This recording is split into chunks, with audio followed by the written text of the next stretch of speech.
Hi everyone, and thank you for watching this YouTube video on effective communication. My name is Ivana Douglas. I am the public health nurse with the Technology Assisted Children's Home Program, or TACHIP. And my apologies for anyone who called into the live webinar on June 14th. The webinar was a little less interactive than we had hoped for, but we're going to make sure that future webinars and conference calls will be more interactive.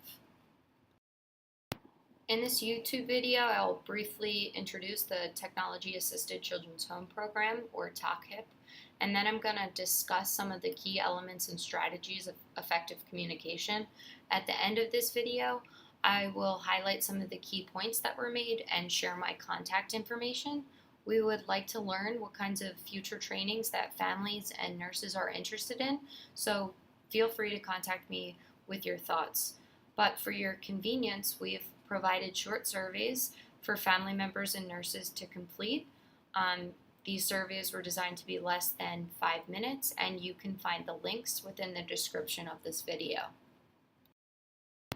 The Technology Assisted Children's Home Program, or TACHIP, is funded by the Pennsylvania Department of Health, and we offer non-medical support to families through advocacy, education, coaching, and referrals. I've also included some of the direct services that we provide on the slide, and in addition to those services, we also have a parental advisory committee, which will be having regular conference calls, and we're currently building an online portal to allow families to connect with one another directly.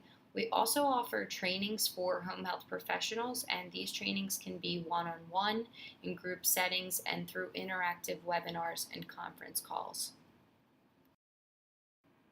Before we get into effective communication, we just wanted to emphasize why effective communication between home health professionals and family members is important.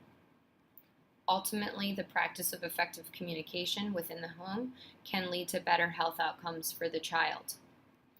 Some studies have shown that using a structured model of communication can actually decrease the likelihood of medical error and improve patient safety. SBAR is one example of a structured model of communication, and it's usually used when nurses are giving report to one another. SBAR stands for Situation, Background, Assessment, and Recommendation. This type of communication allows for nurses to share information with one another about their patient in an organized way. It also allows for members of the medical team to be on the same page in regards to their patient's condition. So I encourage family members to feel free to adopt this kind of structured model of communication when interacting with their nurses or with other members of the medical team. Evidence also shows that there's a positive relationship between family functioning and the psychological well-being of children with chronic conditions. So practicing effective communication can improve household functioning, and this is ultimately beneficial for children with chronic healthcare conditions. Another reason why effective communication is important is because it can lead to collaboration between family members and nurses, as well as other members of the medical team, and each party can learn from one another. In our live webinar, we had hoped to hear from family members and nurses in regards to what they have found works and doesn't work when it comes to communication in the home. So please take some time to reflect on some of the challenges or barriers to communication that you've encountered in the home, some of the methods that you use to overcome those challenges, and potential steps that could have been taken to avoid any communication breakdown or misunderstanding. And please feel free to share your reflections in the comment section of this video, especially if your experience may be helpful to another person watching this video.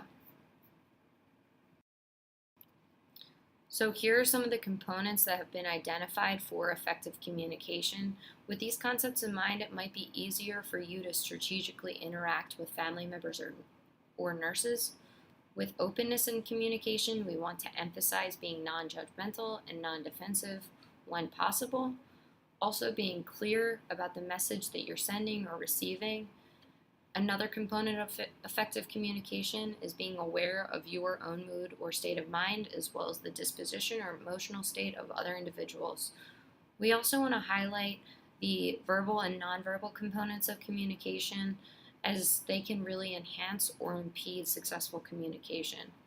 Of course, also, cultural considerations and social preferences can seriously shape the way that interactions occur. So, recognizing traditions and values of others and your own, and how these factors might influence the message that is being shared. So, here are some of the techniques that you can use to practice open, non judgmental, or non defensive communication. Of course, listening to what the other person is trying to communicate and being receptive to their message will help you be a more effective communicator. Additionally, the use of open ended questions can help you learn more about the person that you're communicating with because it allows them to guide the discussion and give their own answer. Using closed ended questions can lead to yes or no answers, and it can also sound judgmental or defensive. So, for instance, asking, "Are you taking your medication?" sounds a little more pointed than asking, "Tell me how you're taking your medication." Other phrases that you can use for open ended questioning include, "What is it like? Tell me how you're managing," or "Can you explain?" In addition to open ended questions, being empathetic and validating the other person's experience can lead to more constructive collaboration and interaction. So, in this example, one individual is experiencing some difficulty, but regardless of how you might feel about the situation, you can constructively move beyond the situation by just acknowledging that that is their personal experience. So, in order to ensure clarity when communicating, family members and nurses can establish goals and expectations of one another. Because the care plan can change, it's also important to have regular check ins. As the receiver of information, you want to make sure that you understand what the sender of the message is intending to say. So, repeating back the message and asking questions will allow the communicator to know what you've heard and also provide clarification if need be. And it's important to try to remain as non judgmental and non defensive when sending and receiving a message because judgmental tones or defensive language can really cloud the message that's being shared. Finally, it's really important for everyone to have a clear understanding of what one another's roles and expertise is. Having a clear understanding of everyone's roles and expertise can lead to more interdisciplinary collaboration, and ultimately, this can optimize the child's health outcomes. In this image, what we see is a child centered collaborative approach to making sure that the goal of the care plan, in this case feeding, can be achieved. So, for instance, when trying to optimize feeding outcomes, each team member can share their knowledge with the others to ensure that progress is being made and that injuries, harm, or complications are being prevented. In this case, the family, which is located up in the top bubble, knows the food preferences of the child. Family members also are usually cued in to other subtle characteristics about the child, like whether or not the child is comfortable or scared, etc. The role of the nurse in this scenario is to assess and intervene if there are any complications, like aspiration. The physical therapist can contribute to the team by establishing the best position for the child and advising other team members about this positioning to optimize feeding outcomes. A speech language pathologist contributes to the team effort by constantly assessing the child's swallowing ability, and the speech language pathologist can also suggest particular food consistencies or textures to optimize the feeding outcomes. An occupational therapist can find and suggest feeding devices that will help the child's progress. So, by using this kind of collaborative team effort, everyone can really share their knowledge and learn from one another, all with the child's best interest in mind. Being mindful is another important component of effective communication. One way you can be mindful while communicating is to try and be in tune with your own emotional state and that of the other person, and consider how those emotions or moods can alter the message that is being shared. If a person becomes angry while you're communicating with them, Try and reflect on what they're expressing, and although it might be necessary to return to that conversation after some time has passed, try not to dismiss them or shut them down. Additionally, considering culture or social preferences and how those impact communication. So, for instance, consider how your own personal biases affect the way that you interact with others. It's also incredibly important to show respect to others and recognize their social values or cultural backgrounds. And in doing so, people are actually more likely to be receptive to your messages. We wanted to mention the verbal and nonverbal considerations of effective communication. So, choosing appropriate and non offensive language can, of course, improve communication. It's also useful to avoid medical jargon or unfamiliar language. And by using short language, what we mean is trying to be concise when possible. Evidence has shown that people lose focus and become overwhelmed when messages are long, so when giving instructions, it may actually be advantageous to use shorter sentences. It's also important to remember how nonverbal components of communication can affect messages.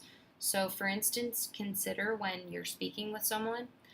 As the sender of a message, you appreciate usually when the receiver shows that they're listening to what you're saying. So, when possible, try and face the person that you're addressing or the person that's addressing you. And also try and show that you're actively listening by making eye contact if that's appropriate and refraining from using your phone. Another crucial nonverbal influence on communication is the environment.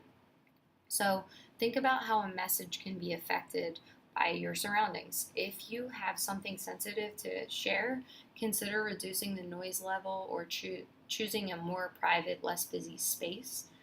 Try and be deliberate about the environment that you're choosing to communicate in, because this can ultimately lead to more successful communication.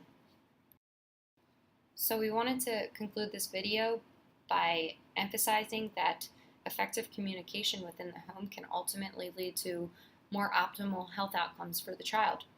In order to maintain effective communication, it's important to revisit your goals and expectations of one another, especially because care plans change, and also offering positive reinforcement for the strategies that have worked. So please feel free to use this video as a guideline, and also, as I've mentioned before, please share any methods or strategies that you found to be successful in the comment section below.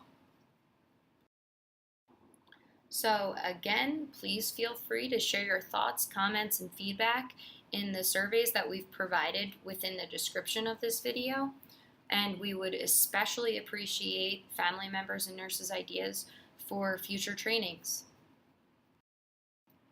Thank you all so much for watching this video. And here is my information. My email address is edouglas@phmc.org, and my phone number is 267-671-2331. And feel free to contact me directly about your thoughts or ideas for future trainings. Here are some of the sources that we used to make the presentation, and thanks again for watching.